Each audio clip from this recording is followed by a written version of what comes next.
Ladies and gentlemen, welcome to Token Post interview. Today we have invited someone very special in our studio today. He is the CEO of the biggest live stream service in Asia and the founder of Mithril, Mr. Jeffrey Huang. Welcome, sir.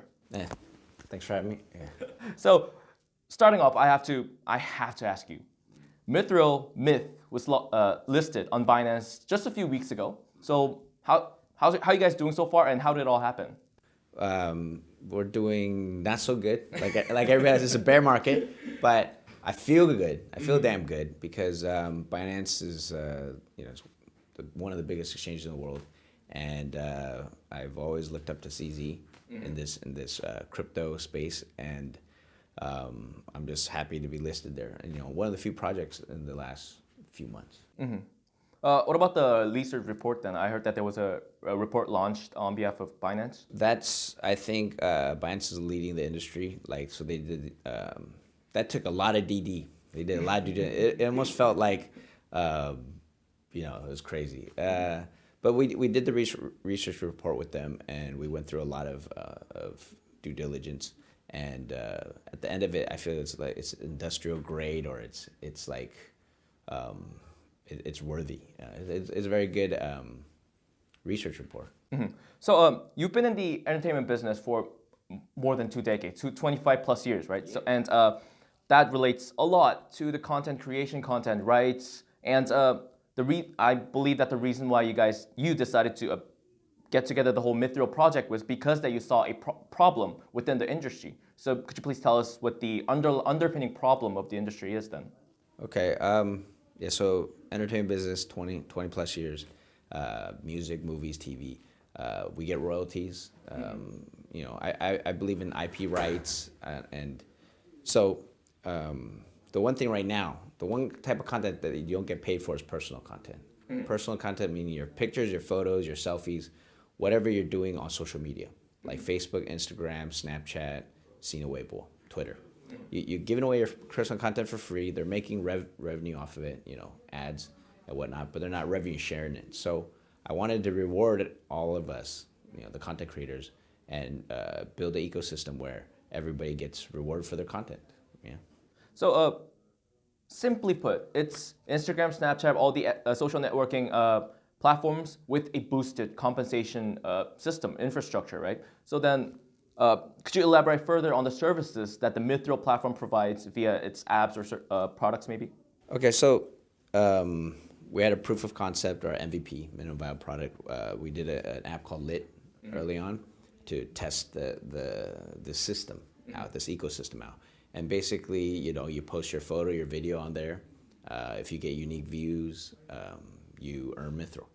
And that's how the Mithril goes out, right? That's how it's earned. Now, we are building a MITH ad network so that people with MITH can buy the ads. And then so for instance, if you go inside the Lit app, or if you went inside any app, social app, you would see, maybe an ad when you get in there, or when you look into the content, you see ads. And those ads will be,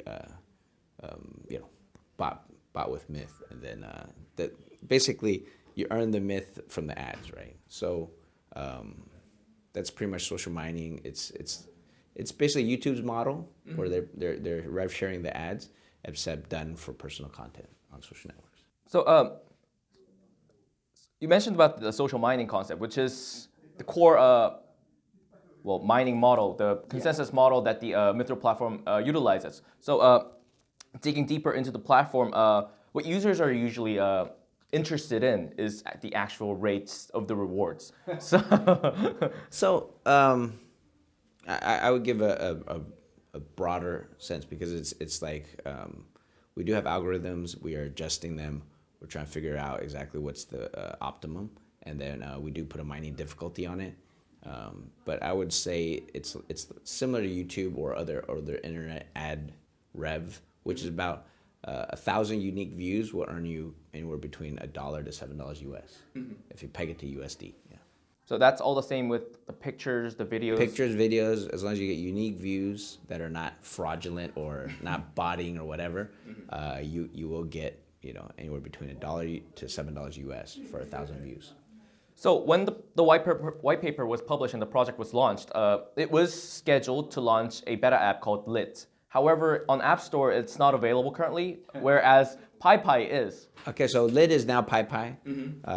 Everybody keeps going, why the fuck you changed the name or whatever, right? Yeah. So, the lit, this thing, it has like multiple people that are trying to claim the copyright to lit, L-I-T, which I think is ridiculous, but a lot of litigation with that, and I think the lit app, the adoption rate was okay, but the young social media, the hit thing right now is something more like TikTok, basically short music video clips, and ours is called PyPy, of course, and the DAU, MAU, the daily active users, monthly active users, is much higher. Retention is much higher with this type of social media, so that's kind of the direction it went, and now it's called PyPy. So. It's a silly question, but I have to ask you, what does PyPy stand for? The name of it? PyPy in Chinese is like, maybe take a snap. Okay. Or shoot something. So it's pretty simple to understand if it's Chinese. But yeah, if it's English, then yeah, it's apple pie or cherry pie, whatever, PIE. And I heard in other languages it means a lot of other crap, but whatever. Yeah. So you guys changed the direction of the app because of the user satisfaction, the trend issue. So I have to ask you, how's the user satisfaction, user base acquiring is going within the PyPy platform? I think the overall rate, it's going to be much larger, multiple times larger. I think, but like it was a proof of concept, meaning Mithril is an ecosystem. So we're not in the business of building apps. We're not going to do that. We're partnering. So we just partnered a new partner, Yemos. It's called Yemos. It's like an anonymous social network. It's pretty cool. It's pretty fun. I never been on an anonymous network, but now I am. I'm testing it out. So right now it's PyPy, Yemos, that you can socially mine at, or in the future we're just going to call it Mithril mining. We're not going to call it social mining anymore, because we've identified ways of integrating Mithril into apps that aren't social apps. But you can basically mine as long as you're doing something that it's the most valuable action that the app needs.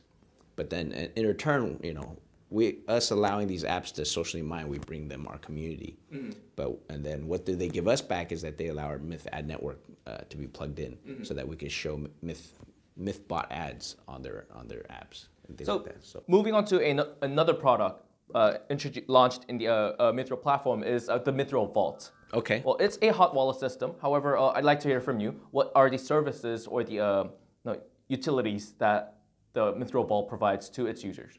So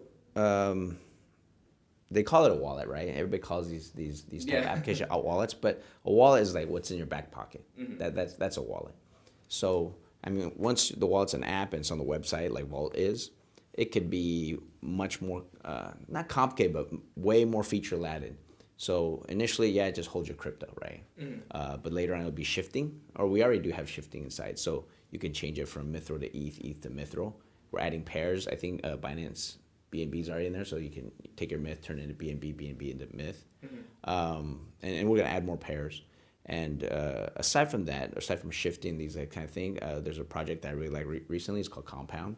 And basically it allows you to save your crypto inside and earn interest on it, or hedge and do other things. But basically, I see more and more decentralized finance projects and things like that will all kind of like merge together under this wallet term. And that's why we didn't call ours a wallet, right? Mithril wallet. It's called Vault because we wanted to.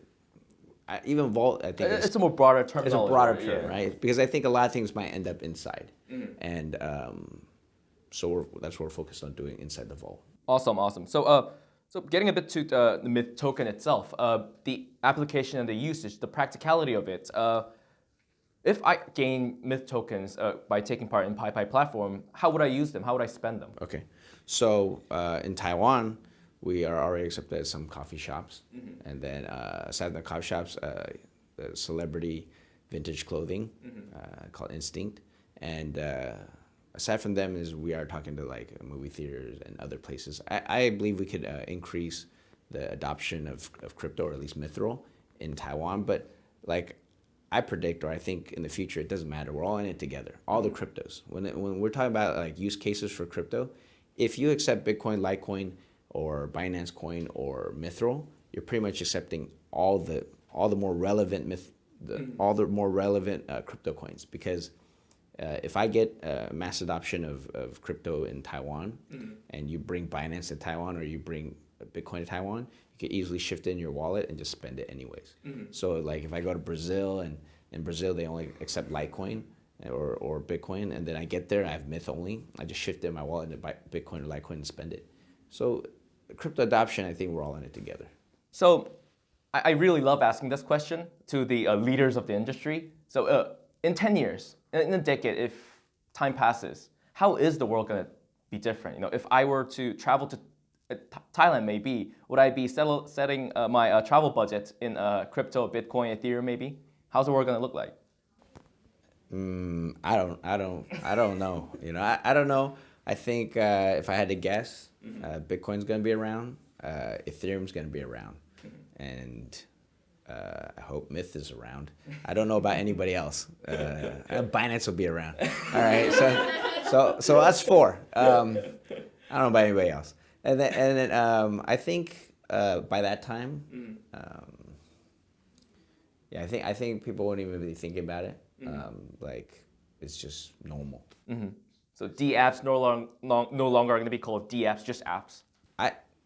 I don't think it should be called D apps. I don't really even I don't believe in most of these D apps.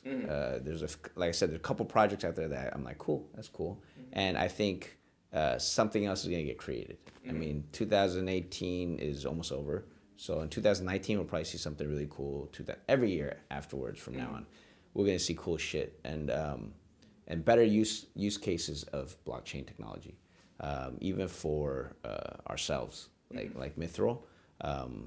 From what we've learned in the last year, we are applying it moving forward, and I think we have some really interesting projects in the pipeline.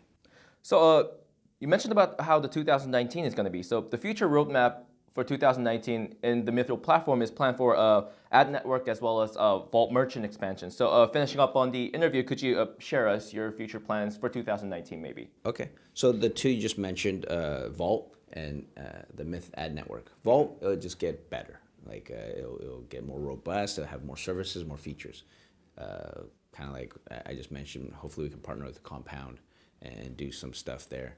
On the MITH ad network, I believe that kind of completes the social mining idea. Actually, the MITH ad network will complete Mithril mining ecosystem, which will allow people to buy ads with MITH, and then the people can mine the MITH, and then it'll complete that ecosystem. And I think that's very interesting. Other projects in 2019, one that might have been mentioned here and there is called MITH, and it's an IP social exchange.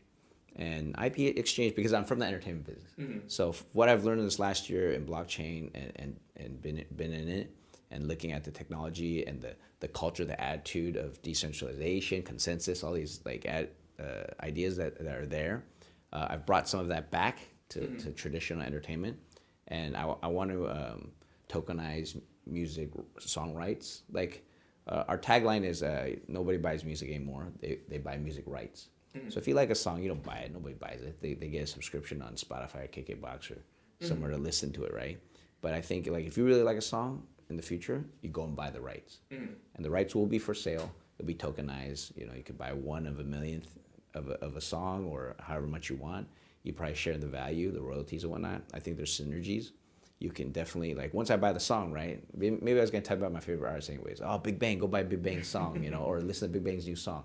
But once I'm an owner of the song, I'll push it harder. I'll tell more of my friends, my school or my coworkers at work, hey, check out Big Bang's new song. And then I got the music rights. I'll be like, hey, you should get some too, And I think kids are getting a little disenchanted, or the next generation is a little disenchanted with the old financial system, like stocks, things like that.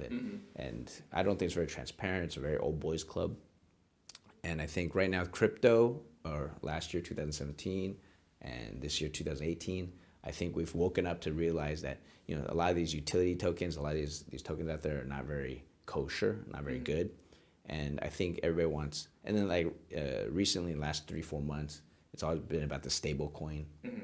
And I think in 2019, that's where we'll see tokenization of value, like real value, like I'm talking about right now, music rights, movie rights, TV rights, and you tokenize it. I think it's more interesting, and I think that's what I see for 2019. Well, that is all the time we have today. Thank you so much for your time. Thank you. Ladies and gentlemen, thank you for tuning in. That was Mr. Jeffrey Huang, the founder of Mithril. Thank you for watching.